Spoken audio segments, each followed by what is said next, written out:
इस समय हम न्यू रेवाड़ी में हैं। न्यू रेवाड़ी के डीएफसी के एक खास प्रोग्राम के अंदर आए हुए हैं। यहाँ पर आप देख सकते हैं हरी झंडी दिखाई जा रही है, लेकिन ये हरी झंडी यहाँ से ट्रेन को रवाना करने के लिए नहीं है, बल्कि साइडिंग का उद्घाटन किया जा रहा है।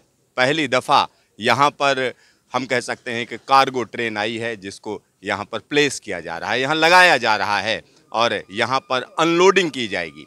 और एक और ख़ास चीज़ मैं आपको बता दूं, यह डीएफसी की पहली गतिशक्ति टर्मिनल है, जो हम कह सकते हैं कि प्राइवेट हाथों में है। प्राइवेट हाथों में इसलिए बोल रहा हूं क्योंकि भारत सरकार की या भारतीय रेलवे की नई नीति के तहत इस तरीके के टर्मिनल जगह जगह बनने हैं और डीएफसी का यह पहला टर्मिनल यहाँ पर बनकर तैयार है। और इस जगह की अगर हम बात करें तो यह जगह न्यू रेवाड़ी में पड़ती है। यहाँ पर WDFC की लाइन है, यहाँ से सीधा सीधा डेडिकेटेड गलियारा है ये मालगाड़ियों का, और जगह जगह पर इस तरीके के गतिशक्ति टर्मिनल्स बनने हैं, जो कि छोटे होंगे, साइज में छोटे होंगे। अलग अलग जगहों की अगर हम बात करें तो अलग अलग जगहों के लिए सीधे सीधे कंटेनर्स की सप्लाई की जा सकती है, और यहाँ से जो कंटेनर्स बुक होंगे उनको इस तरीके की ट्रेनों पर रखा जा सकता है। और डेडिकेटेड फ्रेट कॉरिडोर की अगर हम बात करें तो दो हैं। सीधा सीधा कहा जाए तो WDFC है, दूसरी तरफ की बात करें तो EDFC है। तो दोनों तरफ के लिए इस तरह के जो है गतिशक्ति टर्मिनल्स बनाए जाएंगे। तो यहाँ पर आप देख सकते हैं कि वो उद्घाटन किया जा चुका है, पहली ट्रेन इस तरीके से प्लेस की जा चुकी है। और यहाँ पर एक और बड़ी चीज़ मैं आपको बता दूँ, आने वाले दिनों की अगर हम बात करें तो आने वाले दिनों में इस तरह के ढेर सारे टर्मिनल्स बनाए जाएंगे, ढेर सारे। यहाँ पर हम जब बात कर रहे हैं कि ढेर सारे टर्मिनल्स बनाए जाएंगे तो निश्चित तौर पर ढेर सारे टर्मिनल बनाए जाएंगे। और हमारे साथ डीएफसी के MD हैं RK जैन जी, आइए उनसे बात करते हैं। जैन साहब, यहाँ पर बहुत से लोग इकट्ठा हैं, क्या हो रहा है? आज डेडिकेटेड फ्रेट कॉरिडोर के लिए बहुत ही महत्वपूर्ण दिन है। आज हमारे बिजनेस डेवलपमेंट के तहत सबसे पहला गति शक्ति कार्गो टर्मिनल कंटेनर हैंडलिंग के लिए हमारे पार्टनर प्रिस्टाइन के साथ हम लोगों ने यहाँ डेवलप किया है। ये एक गेम चेंजर है। गेम चेंजर इस तरह से है कि ये एक एक्स्ट्रा ट्रैफिक, बेसिकली डीएफसी का ऑब्जेक्ट क्या है, रोड से हमें मॉडल हमारा ट्रैफिक जो है शिफ्ट करके रेल पे लाना है। ये एक ऐसी लाइन हमने दी है जो प्रिस्टाइन के साथ डेवलप हुई है।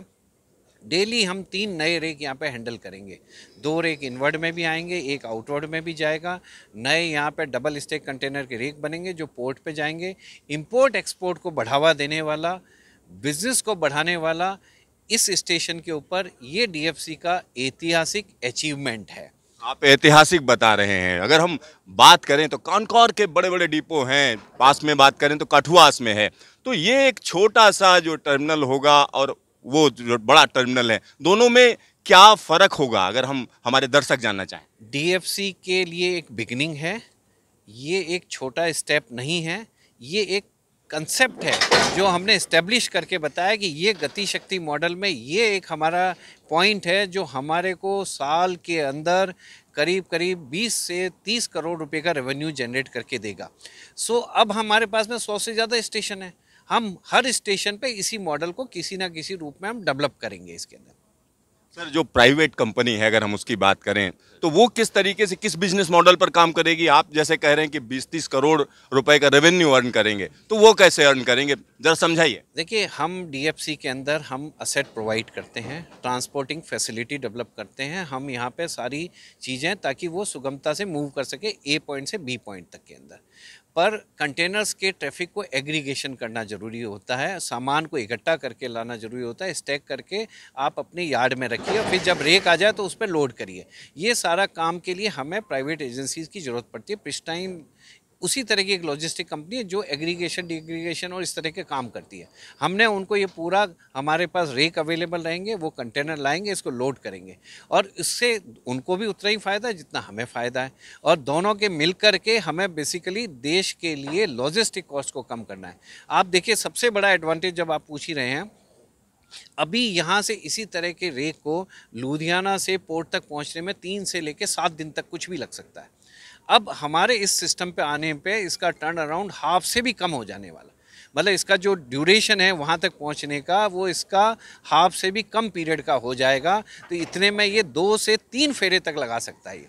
तो बेसिकली जब वैगन के टर्न अराउंड बढ़ जाएंगे, इफिशियंसी बढ़ जाएगी, लॉजिस्टिक कॉस्ट ऑटोमेटिकली कम हो जाएगी and it will lead to the customer satisfaction and better transportation facilities. Sir एक आखिरी सवाल है, इस तरीके के और कितने टर्मिनल और कब तक आने जा रहे हैं? हम लोग लगातार हर हमारे डीएफसी स्टेशन को गति कार्गो टर्मिनल की तरह डेवलप करने में प्रयासरत हैं। अभी हमारे फर्दर आरएफपीज और स्टेशन के लिए बनते जा रहे हैं और हम उनको बढ़ाते जा रहे हैं। ईडीएफसी हो या डब्ल्यूडीएफसी हो, 100 से ज़्यादा स्टेशन है, हर स्टेशन को हम इसी मॉडल पर डेवलप करेंगे। आपका ढेर सारा धन्यवाद। धन्यवाद जी। यहाँ पर आप समझिए, जब हम कहते हैं टाइम इज मनी, तो साफ साफ कहना होता है कि अगर समय की बचत है तो कहीं ना कहीं पैसे की बचत है, और पैसे की बचत है तो सीधा सीधा कंज्यूमर को फायदा है। और यहाँ पर जो मॉडल है, अगर हम उसकी बात करें तो गति शक्ति टर्मिनल जगह जगह जहाँ पर भी स्टेशन डीएफसी के हैं वहाँ पर बनाए जाएंगे, और जिससे एक तो सबसे बड़ा फायदा ये होगा, जल्दी सामान पहुँचेगा, साथ ही साथ आपको माल भाड़ा कम लगेगा। कैमरामैन हीरा मंडल के साथ Siddharth, news station, new Rewari.